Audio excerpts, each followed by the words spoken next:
Wa man a'rada an dzikri fa innalahu ma'isyatan dhanka. Siapa yang berpaling dari peringatanku, baginya kehidupan yang sempit. Nah, jadi teman-teman, barometer awal untuk bisa selamat dunia akhirat itu, dulu ada cerita bual. Cerita apa? Cerita bual. Bisa jadi pelajaran juga gitu. Ada tulisan di tepi jalan, dilarang jualan buah di sini. Siapa yang masih jualan dihukum dengan hukuman yang tidak biasa. Gitulah kira-kira pengumuman itu. Namanya jalan protokoler, jalan lagi ramai, pengusaha-pengusaha, pedagang-pedagang kaki lima ini jualan semua. Ada yang jualan buah lengkeng. Ya kan? Ada yang jualan buah salak, berbagai macam buah. Ketangkap sama petugas, dikasih hukuman. Kan dikasih hukuman. Hukumannya apa? Suruh makan di tempat yang dijual dengan kulit-kulitnya. Yang satu nih makan lengkeng sama kulit-kulitnya. Tapi begitu dia noleh, ketawa. Hei, kamu ketawa ya? Kenapa kamu ketawa? Enggak pak. Makan. Yang satu jual salak sama buahnya. Makan. Sedih. Begitu noleh ke sebelah, ketawa. Kamu ngeremehkannya. Kenapa? Yang di sebelah jual durian.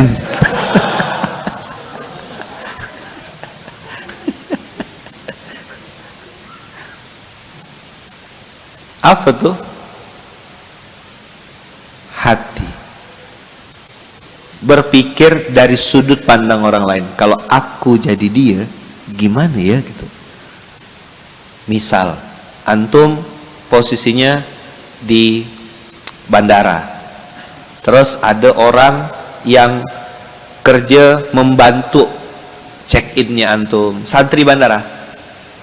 Ngawal antum semuanya. Memudahkan urusan antum. Sambil ngobrol, sambil jalan antum tanya-tanya, berapa lama udah kerja di bandara? Sekian tahun. Berapa gaji kalau boleh tahu?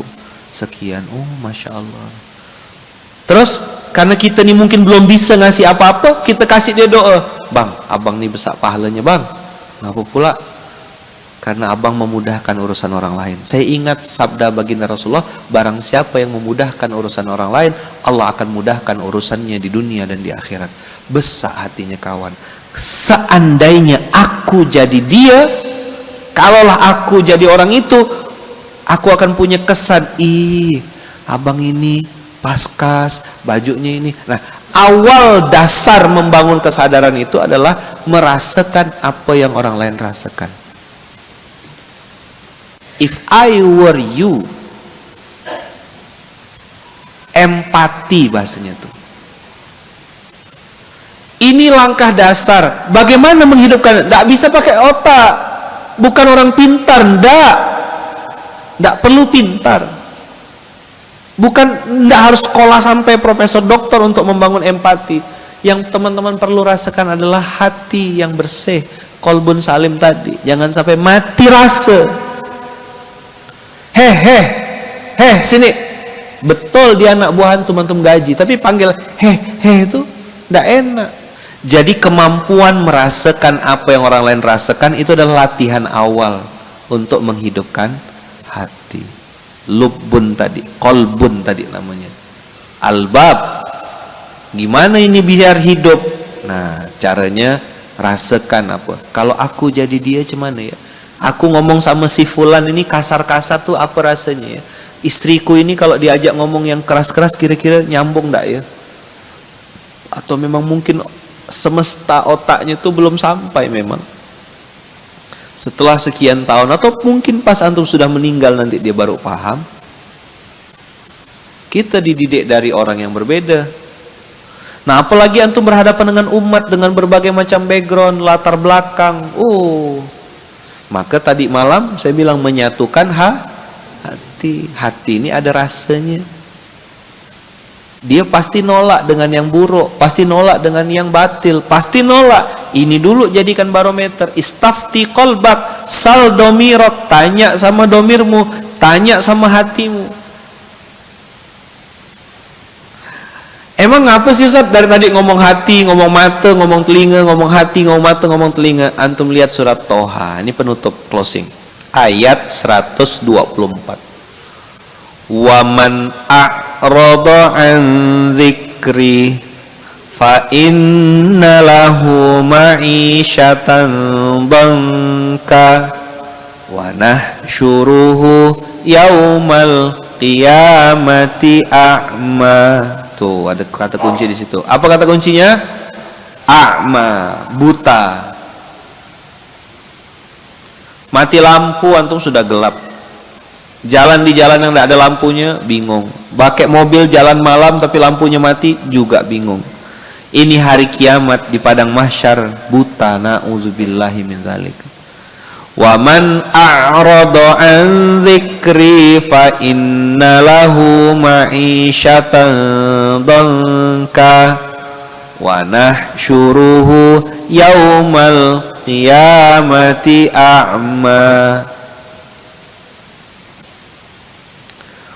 Qala rabbi lima hasyartani a'ma wa qad kuntu basira. Qala rabbi lima hasyartani a'ma wa qad kuntu basira. Apa dia bilang? Waman a'rada an dzikri fa inna lahu ma'isyatan dhanka. Siapa yang berpaling dari peringatanku baginya kehidupan yang sempit. Punya rumah besar ya tidak bahagia, punya mobil banyak ya tidak senang, punya harta miliaran di rekening juga tidak bahagia, tidak tenang, gelisah, tidak berkah-berkah juga. Wa nasyuruhu yaumal qiyamati a'ma. Sudahlah di dunia kehidupannya sempit, di akhirat buta. Na'udzubillahi min dzalik. Protes orang ini.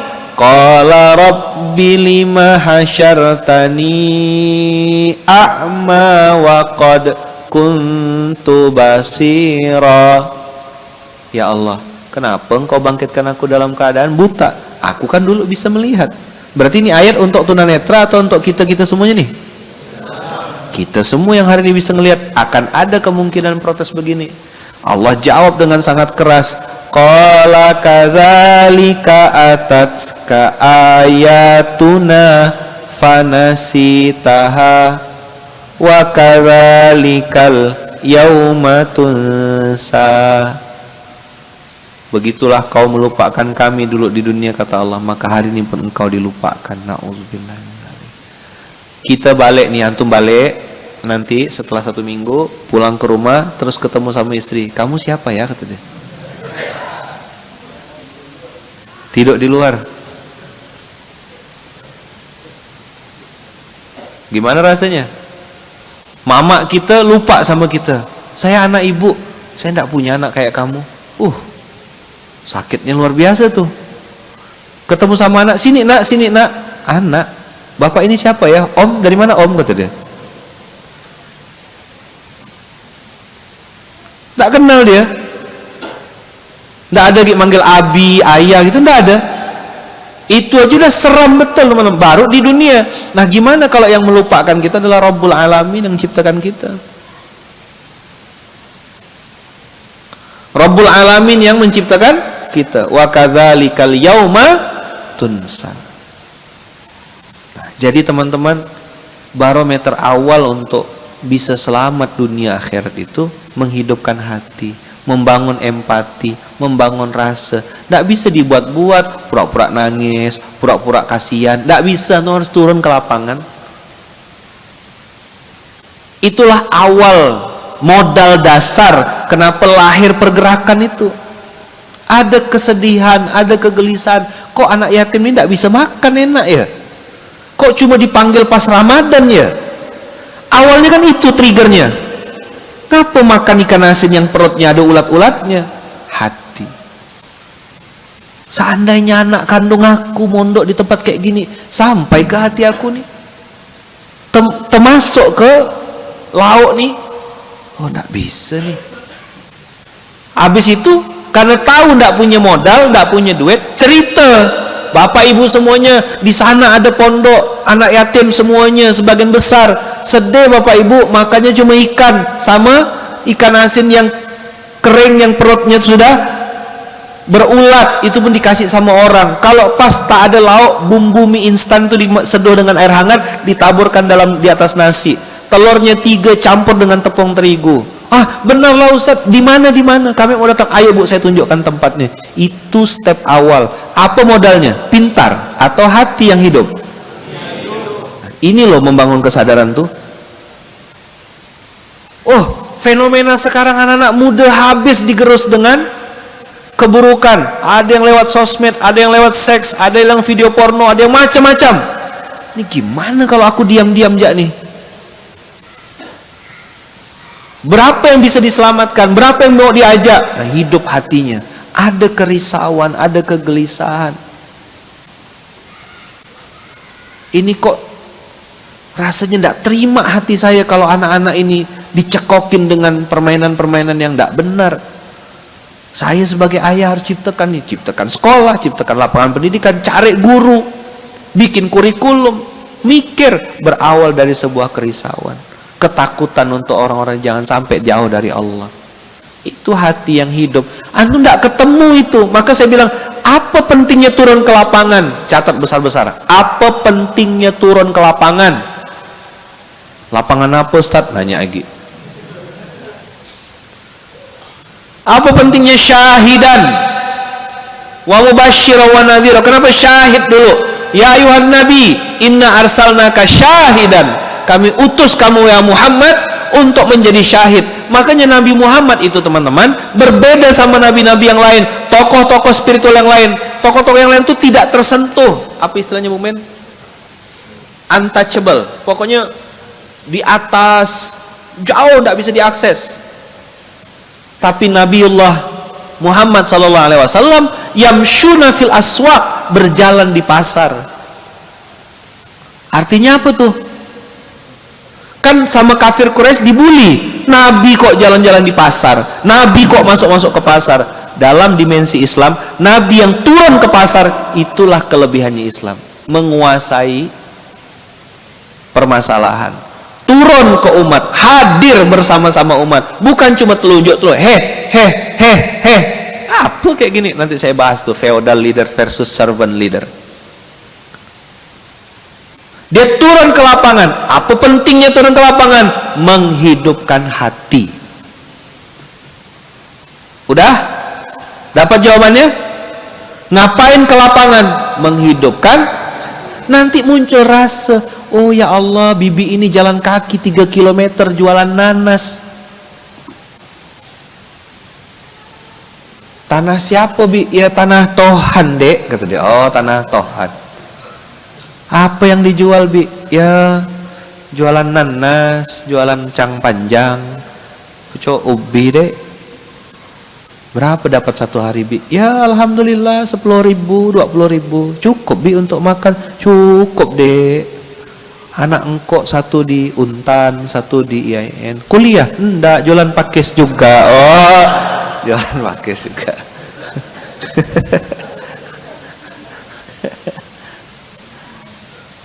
Itu bahasa Eropa.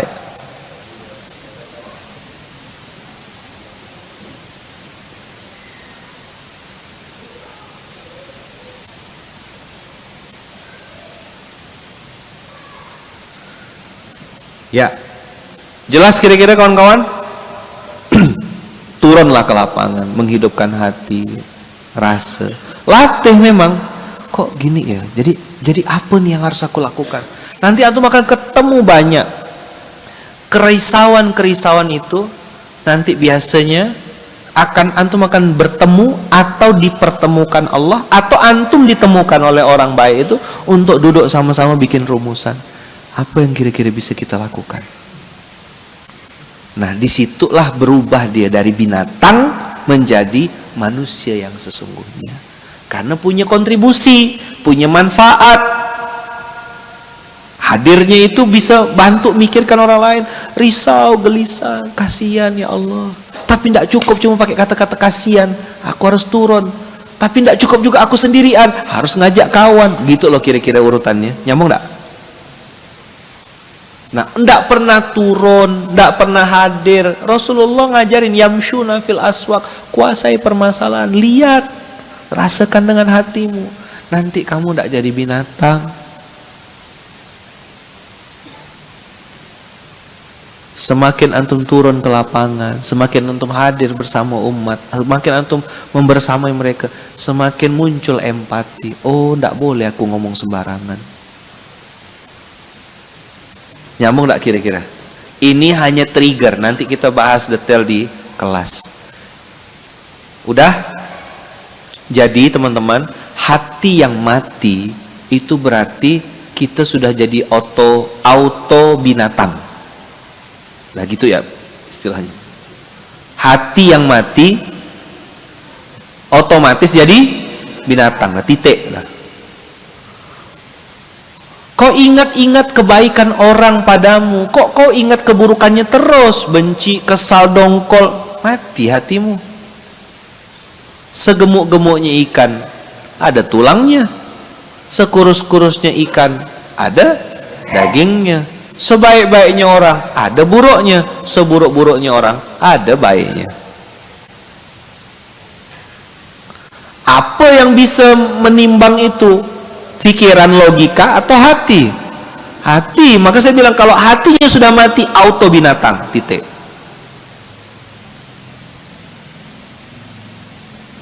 Maka Allah kasih alat tambahan, alat bantu, namanya mata, supaya bisa ngelihat, oh iya ini salah, tidak benar ini. Tapi apakah mungkin untuk diperbaiki? Mungkin. Orangnya mau memperbaiki, mau. Kasih tahu, salah ente, ini salah. Yang benar tuh begini, begini, begini. Ini yang harus diperbaiki. Nah, itu yang nanti kita akan belajar sama-sama. Oh, saya pikir selama ini saya benar, ternyata salah ya. Iya, ini dia Qur'annya. Begini ayatnya, Allah firmankan begini. Makanya tauhidnya benar, Qur'annya benar, masjidnya benar, clear, jelas directionnya tuh. Jadi makanya saya tuh lama ngerenung, kenapa Rasulullah memilih kata-kata aku tinggalkan dua warisan kepadamu, kata Rasulullah, Al-Quran dan Sunnah. Wa in tamassaktum bihima, kalau kau berpegang teguh kepadanya, lan tadillu abadan, kamu tidak akan pernah tersesat selama-lamanya. Lihatlah orang-orang hari ini yang tidak pegang teguh sama Quran dan Sunnah, lihat hidupnya. Bayangkan tadi malam ada orang cerita sama saya, Ustaz, saya punya duit 50 juta sebulan gaji, punya utang, gitu ya. Tidak boleh sebut masa songko itu, tidak boleh. Masa 50 juta sebulan punya utang masih?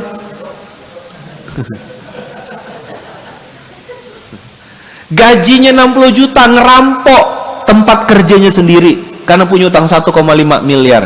Saja gila. Apa tuh? Adol, tersesat. Dia ngerasa sedang jalan tapi sesat, tidak punya petunjuk. Ngapa? Ninggalkan Quran. Banyak duit saya Ustadz, kata dia, tinggi jabatan saya Ustadz, terus hebat ente, gue harus bilang wow gitu? Enggak, rupanya blank, kosong. Begitu suruh mikul beras, antara dia dengan karung beras tuh susah kita bedakannya. Kok bulat-bulatnya sama, ada gundukan-gundukan juga, mana karung, mana dia nih. Terus dia berdalih, haza ni'mat minallah Ustaz, haza min fadli robbi, kata dia. Fadli robbi apa benda, tepuk push up ente. Maka tolong panitia habis ini peserta semuanya timbang berat badannya, instruksi dah dicatat before dan after. Kalau pulang dari sini tambah gemuk, tambah berat badannya, berarti memang dia pindah makan. Atau ke sini, ke pondok ini apa yang kau cari? Cari makan.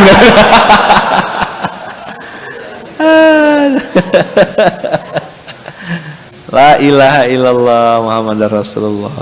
La haula wala quwata illa billah. La haula wala quwata illa billah. Mudah-mudahan Allah jaga kita semuanya. Allah lindungi, Allah berkahi. Jadi modal utama tuh hati. Hidupkan dia dengan turun ke lapangan. Rasakan apa yang orang lain rasakan. Berpikir dari sudut pandang orang lain. Itu cara-cara mudah untuk memancing empati itu. Tak boleh aku begini. Domirnya akan hidup. Nah nanti saya bilang, maka tadi kalimatnya kan, kalau orang itu hatinya mati, auto binatang. Sudah. Pasti dia jahat, egois, rakus, mau menang sendiri, kasar, bengis, ketus. Langsung auto binatang. Jadi kalau kita ngomong sama dia, itu sama kayak ngomong sama ayam.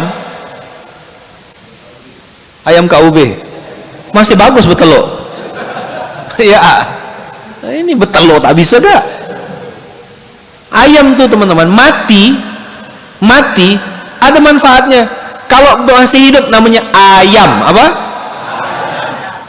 Begitu mati jadi geprek, jadi penyet, jadi crispy, jadi filet, jadi chicken chop, bagus-bagus namanya. Ba'da mautiha. Setelah wafatnya itu dia berubah jadi makhluk yang jadi sesuatu yang lebih baik. Tapi manusia, apalah namanya, profesor, doktor, pengusaha, dosen, guru, ustadz, kiai, mati satu namanya, bangkai. Apa namanya? Bangkai. Tepuk, bangkai. Cuma satu nama ente, bangkai. Nggak ada chicken chop, edes crispy gitu, nggak ada. Nggak nafsu orang nak makan ente.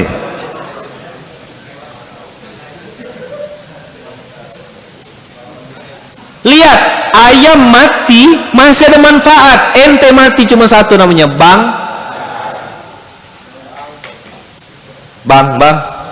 ya, bang apa? Bangkai. Coba panggil sebelahnya, bang gitu. Bang apa? Bangkai.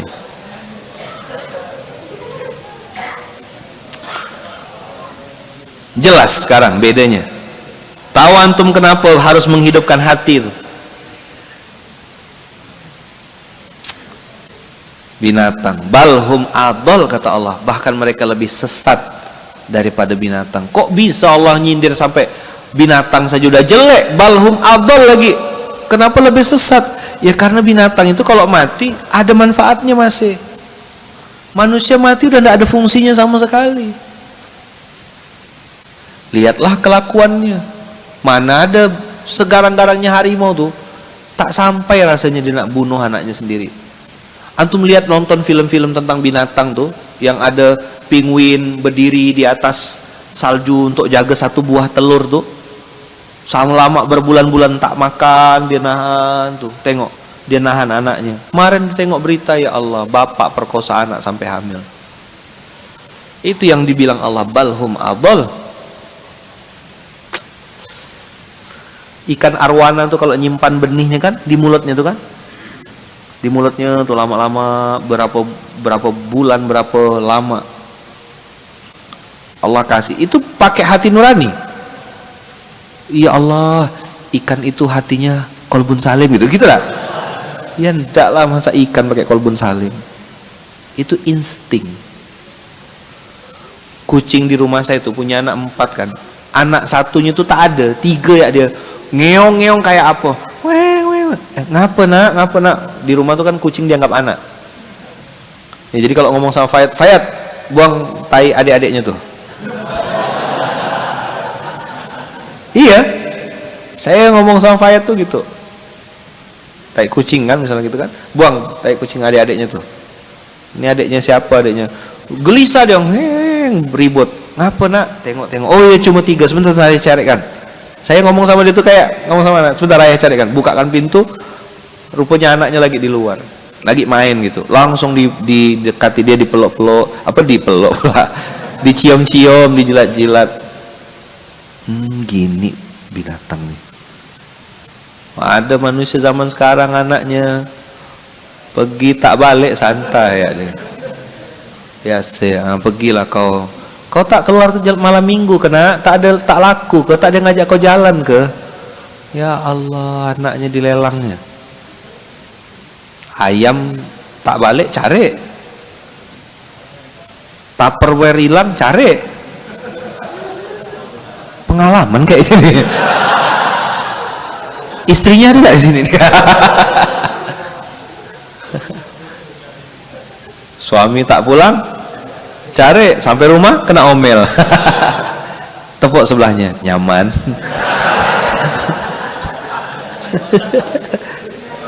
Kok ketawanya agak beda yang ini nih?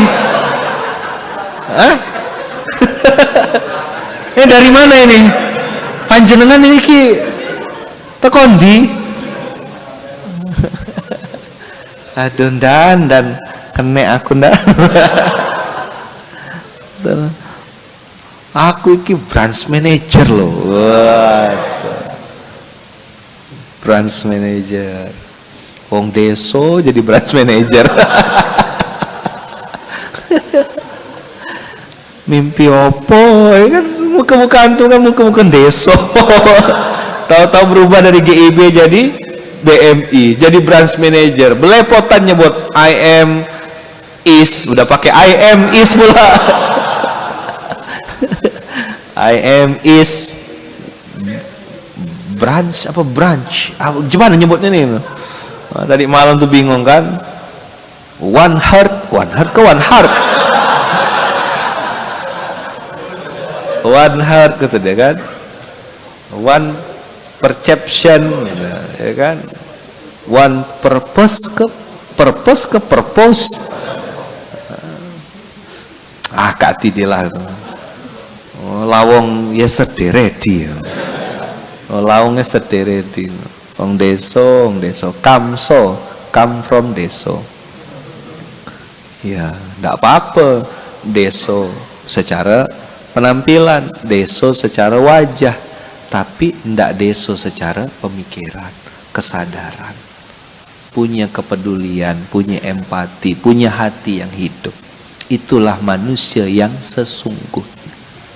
Jadilah manusia, jangan jadi binatang. Jadilah manusia, jangan jadi robot. Hidupkan hati. Begitu kira-kira. Insya Allah beberapa hari ke depan nanti kita belajar sama-sama. Belajar sama-sama. Bagaimana ayat Al-Quran ini, bagaimana panduan dalam Al-Quran ini mengajarkan kita menjadi manusia yang sesungguhnya, punya manfaat, punya kontribusi, punya rasa.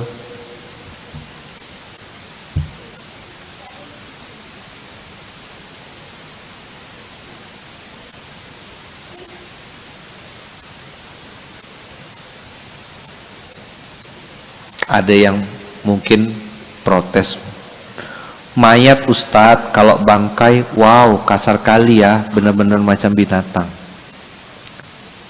Gimana nanggapinnya?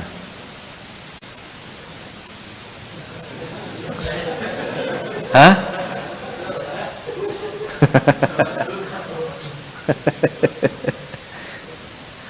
Iya, betul. Mayat itu bang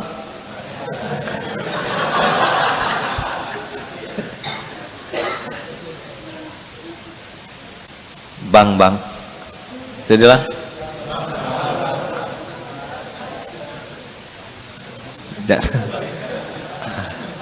mulai perlu tanah lapang ya. Maksud saya nyebut bangkai tadi, kalau ndak ada hati yang hidup, ndak ada manfaat antum lahir di muka bumi, cuma sekedar makan, ngunyah, kawin, tidur, ngiler, ngorok, ngidupkan mesin diesel.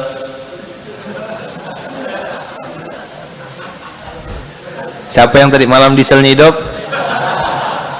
Makanya antum belajarlah cari genset yang silent tuh loh.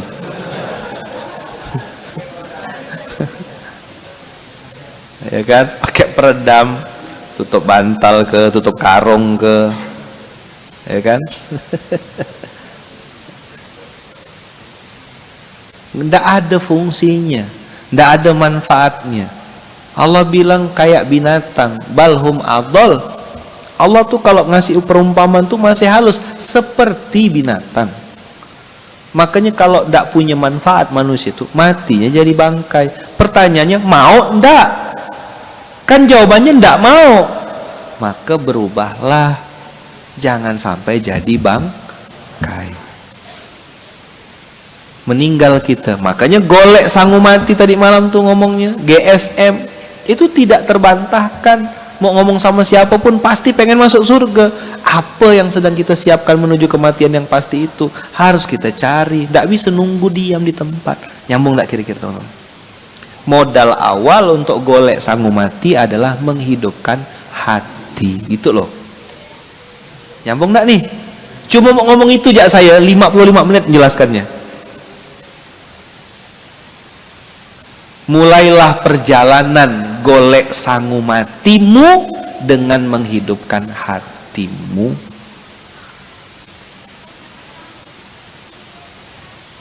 Pakai domir, pakai hati nurani, istafti kolbak.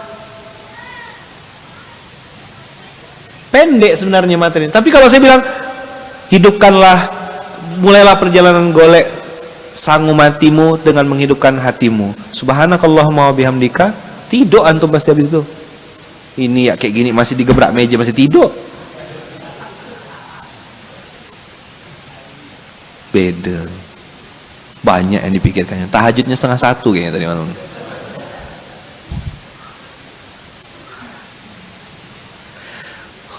Jadi ulang lagi. Bagaimana, apa langkah awal kita, perjalanan kita menuju golek sangu mati ini, mencari bekal mati kita? Bagaimana model awalnya, apa step awalnya? Nah, nanti Pak Yai Bung Ben, saya akan ngajak antum diskusi lebih detail bagaimana menghidupkan hati itu, apa saja langkah-langkahnya. Dan itu modal utama. Jadi bukan uang, bukan harta, bukan nanti kalau saya sudah kaya saya mau berbuat. Tidak bisa begitu, pintar. Kenapa? Banyak orang kaya tidak berbuat juga kok. Betul enggak? Antum pernah ke pondok-pondok pesantren? Ke pondok-pondok mitra? Coba lihat, sebagian besar mereka orang kaya atau orang susah? Justru orang susah. Ustadznya malah mu'alaf, ngemper-ngemper bikin pondok pesantren, numpang di tanah orang, bikin pondok di bawah pohon, di tepi sungai.